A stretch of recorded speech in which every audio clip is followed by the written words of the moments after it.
Beredar video diduga artis Stefan William bersama wanita lain. Melihat video yang diduga sang suami sedang bersama wanita lain, Celine Evangelista sempat meminta kepada warganet supaya tidak mengirimkan video tersebut ke akun Instagramnya.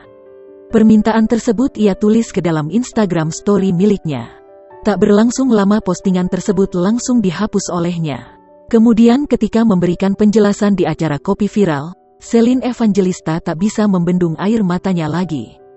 Hal itu terlihat dalam kanal YouTube Trans TV Official yang tayang pada Senin, tanggal 18 Oktober tahun 2021. Cuma berapa menit gue turunin lagi, Instastory, karena mungkin emosi sesaat gue, ujar Selina. Kemudian, ia juga mengaku lelah dengan prahara rumah tangga yang selama ini ia hadapi bersama Stefan William.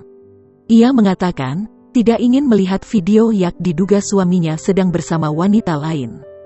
Kayak ngerasa capek, gue nggak mau lihat, ujar Celine sambil menangis.